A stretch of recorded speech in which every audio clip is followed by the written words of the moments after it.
Hello everyone, welcome back to College Xpedition. In our today's lesson, we're going to learn appositive.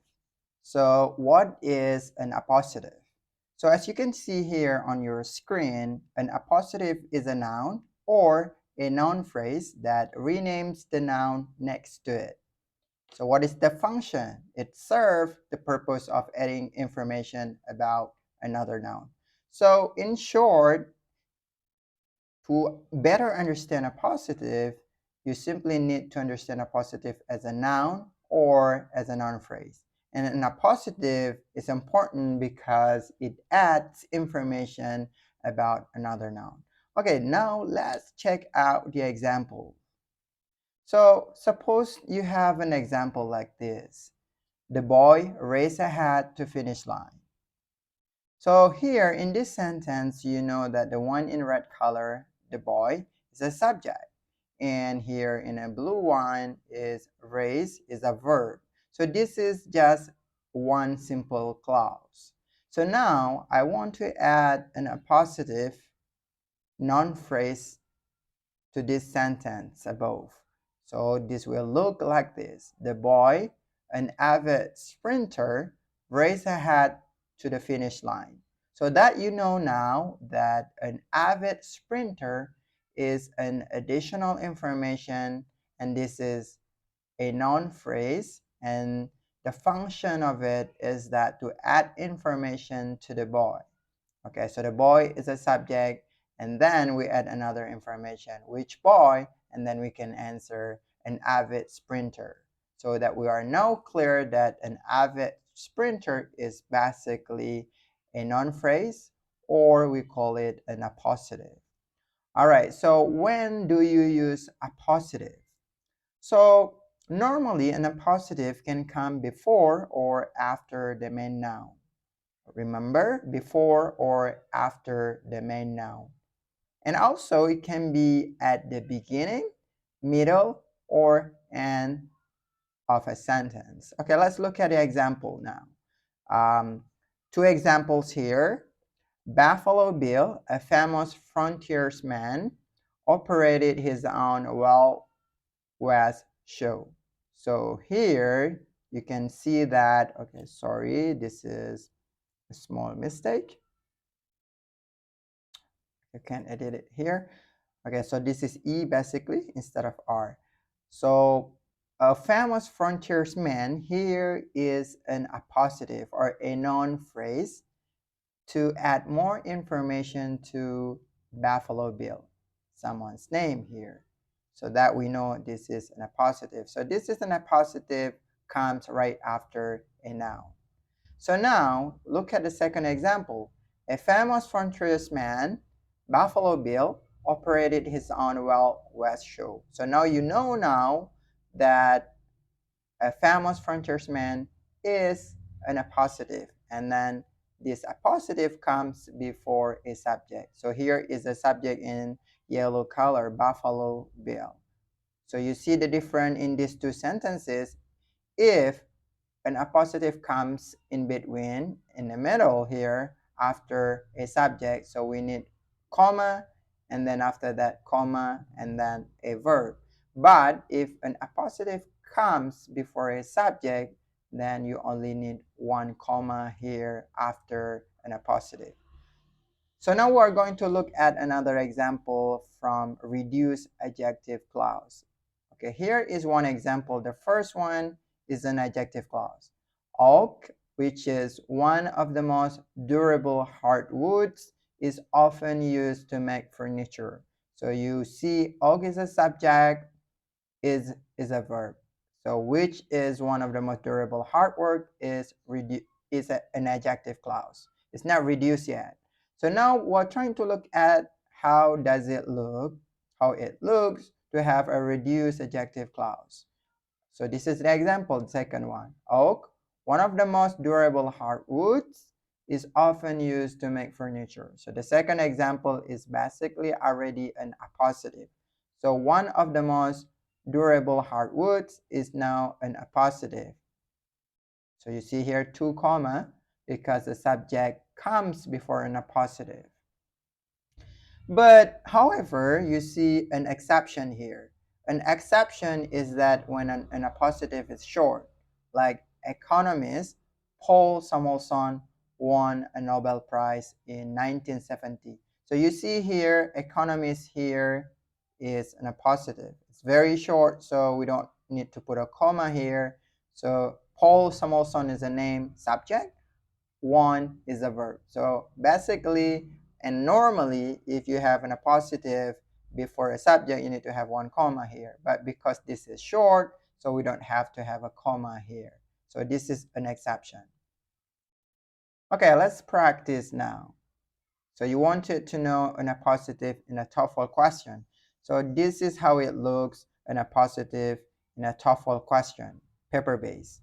Okay, we're going to answer this together. Okay, I hope you can see this clearly. Okay, the first example, number 1. The Democratic Party is older than the other major American political party. So look at here, this sentence. You see the Democratic Party is a subject, is a verb, okay? And then here is then, to compare. So when we compare, we have two different things to compare. So here, the first one is the other major American political party. It's compared to the Democratic Party. But now, what is the other major American political party? So we have to find the answers. Then here, you can see that the answer is the Republican Party. So this is the answer. So the Republican Party becomes what? Becomes a positive. Okay, remember, it becomes a positive now. Okay, I need to mark this one for you so that you can see this is basically a, okay, let me put oval here. This is, okay, this is an answer. Okay, remember, this is an answer. Okay, right. So now we're going to go to the second one. Okay, the second examples. Relations with friends and acquaintances play a major role in the social development of adolescents. So now we look at this one is blank, okay? And then you see here is a comma and play is a verb.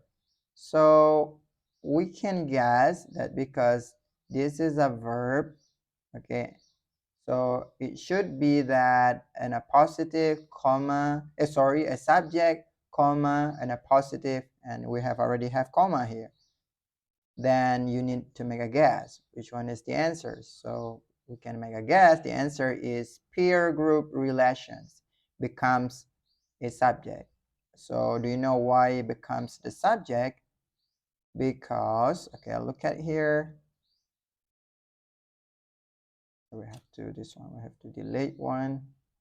So yeah, the reasons why it becomes a subject, because here is a verb. A verb play is plural, and the subject has to be plural as well. And then we need the to describe the appositive here. So the relations with friends and acquaintances is an appositive here.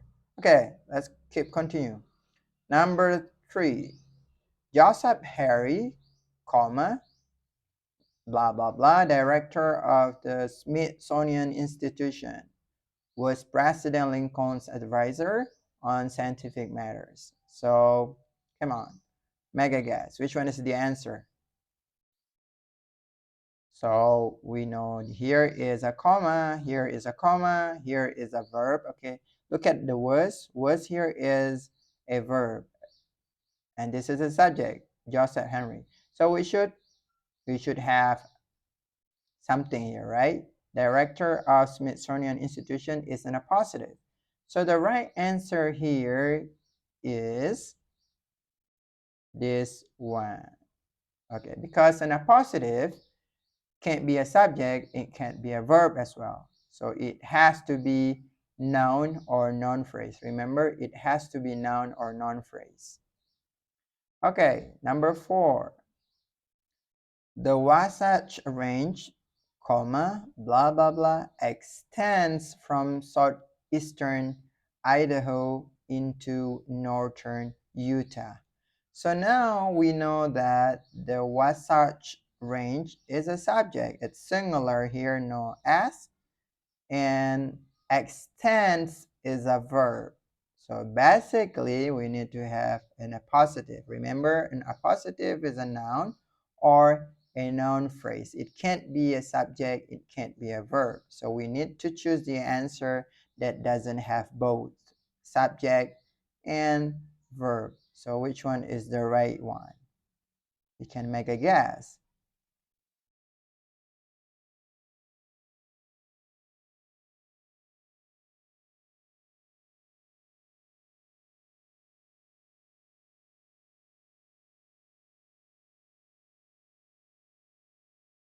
Okay.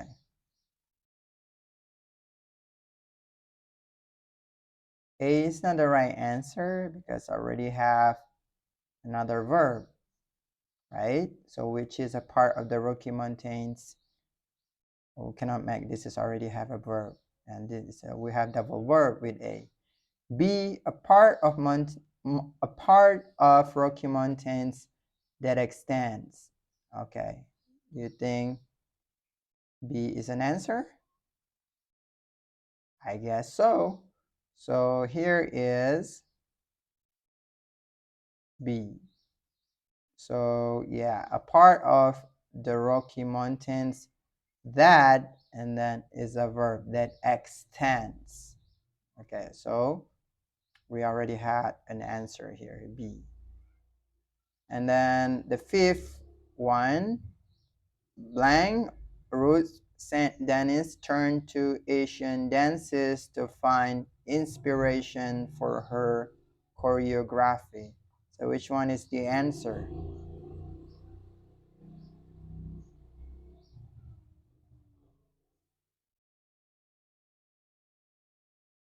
I guess the answer is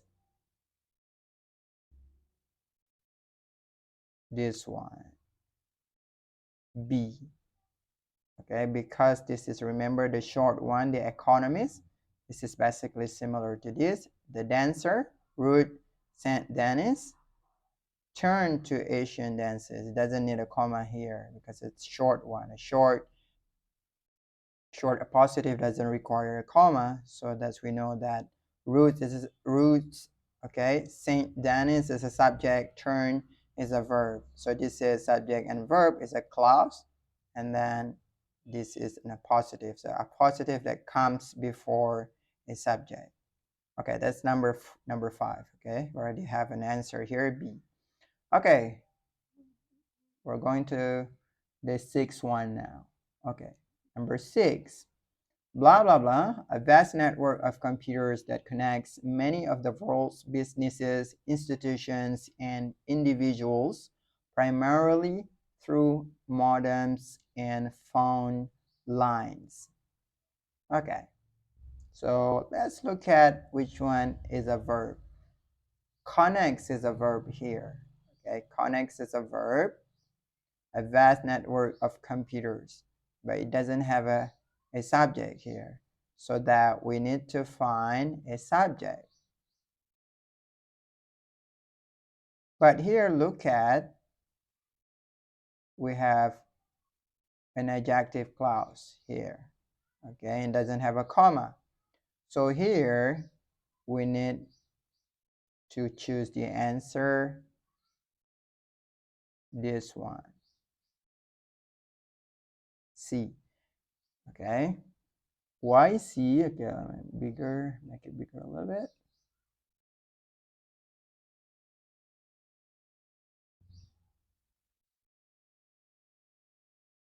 So the answer is C because, okay, let's read it together. The internet is a vast network of computers that connects many of the world's businesses all the way to phone lines. So if you choose the answer A, the internet, a vast network of computers, and then it has to have comma here. So we don't need to have that. if it's functioned as an appositive. But here we know that there is no comma here, there is an adjective clause, and then the sentence should go directly. So it has to have a subject and a verb, because that itself explains the thing before that, the internet. Okay, so we're clear now. C is an answer for number 6. Okay, number 7. In 1878, Frederick W. Taylor invented a concept called scientific management, blah, blah, blah, of obtaining as much efficiency from workers and machines as possible. So here is a name of a person, and then is a verb. Okay, concept called scientific management. Okay, so now what is a concept called scientific management? What is that? And we know that an answer is a method. Okay, here is the answer. A method, okay, a method of obtaining as much efficiency from workers and machines as possible. So a concept here refers to a method. So it's also by itself an appositive